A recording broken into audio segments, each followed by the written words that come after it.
Well, look at this. We got Robert Mason. It is the brand new Warrant. And I hear you came up with that title of this album.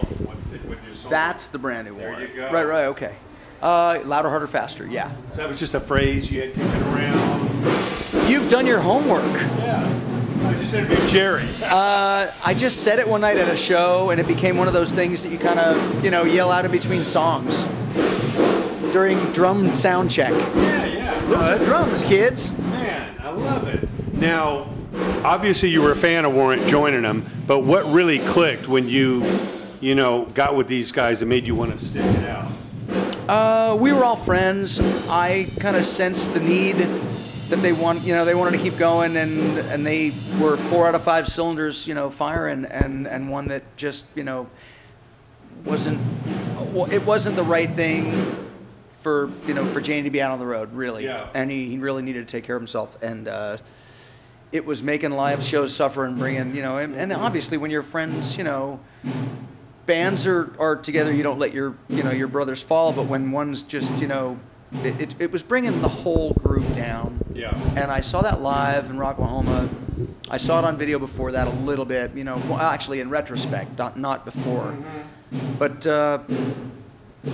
we were friends from the Lynch Mob days when we were supporting Warrant, so I was a fan and a friend anyway. Jani and I were really close when I was recording that record and thereafter, the next couple of years after.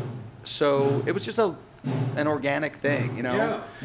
It was help two people. You helped him and you helped the guy. Well, I truthfully kind of wanted to.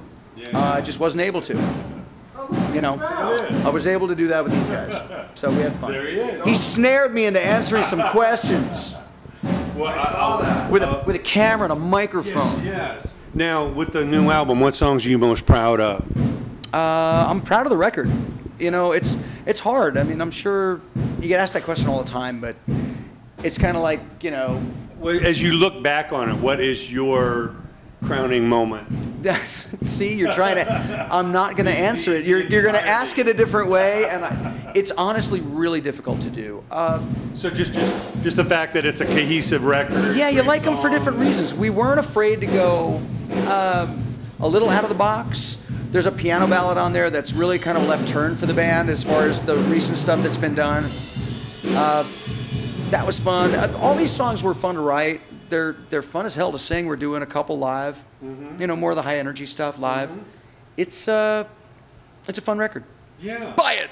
No, Jeff Pilson. We know that guy's just got great music coming out of his veins. Dokken, Foreigner. What was Jeff's contribution? He's a very musical guy, so any ideas I had, he was willing to listen to. Anything anybody wanted to do in the studio, was like, okay, let's try it. Producer in my eyes has got to be part therapist, part referee, and have the overall kind of musical vision in the back of his mind to wrangle all of us together, which is kind of like herding cats on ice cubes at times. But we were pretty manageable, I think. I had a pretty clear vision of what I wanted. I know Jerry probably did too. And Jeff's just kind of Jeff was like the glue. Kind of went, okay, this is what you guys want. I will help you get there. And he has a great studio, makes great sounds. He's got great gear, and it was like a candy store for me. Wow. So, he has walls of guitars and walls of microphones and amps and preamps and little pieces of gear that, cool vintage stuff that I'm into. I think that helped a lot on this record. It gave us a little bit warmer, they're kooky adjectives. You can't, warmer, organic, vibey. Right. They're really ambiguous adjectives, but that's what it sounds like to me. It's a little more down to earth and real for us.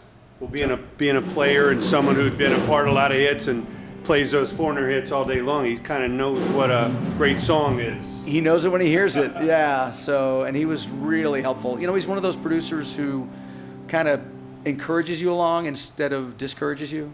You go through those. You get guys in the studio that are kind of like in the control room. Oh, unlucky mate, try it again. Where you go like, oh, that's a really, really shitty way of saying I really screwed up. Thanks, I'll try it again. And he's just like, dude, that was awesome. Give me another one. Give me another one. Give me another one. And it really, it fosters great performances for me anyway. Who should I look at? You or those or that right thing? Here, right here. But you know, with all that you've seen and done, what advice do you have to the young singers, the young songwriters today? Not so much on the business side, just the work ethic side. Write all you can. Wake up every day and try to write a song. Like, any regrets I have at all are not waking up every damn day of my life and trying to write a song for those days that are gone and I didn't do it. Work ethic is the thing. The harder I work, the luckier I get. There you go. Thank you so much, Robert. Can't wait for the show tonight. Yeah, we're going to have fun. Pasadena. Home of Van Halen. You know, Van Halen played across the street at the Civic Auditorium. I've driven past Roth's house. Have you really? A bunch, and you know, and there's a restraining order now, so they won't let me. No, I'm kidding. There's no restraining order. There's magic in the hills here. Yeah, there is.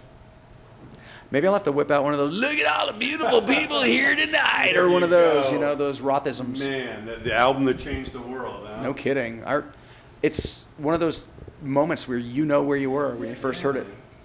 Yep. Yeah, first I heard was You Really Got Me. Yeah. Before the album came out, I'm like, holy shit. 8-track of somebody saying, oh my God, oh my God, oh my God, you got to hear this, in a 1970 and a half Baldwin Motion Camaro that belonged to a friend of mine, older. We were driving to lacrosse practice. And I was in the back seat of this Camaro, and I was the fifth guy in the car. So if you've been in the back seat of a Camaro, there's nothing but there's like two seats and a hump. I'm on the hump. Okay. This little skinny ass kid between the speakers with a bunch of lacrosse sticks and gear in the back. When we're all going to lacrosse practice during the summer, and he goes, "Check this out," and it's like eruption. It just mind melted your blown brain. Yeah, crazy. Amazing. Thanks again, Robert. Thank you.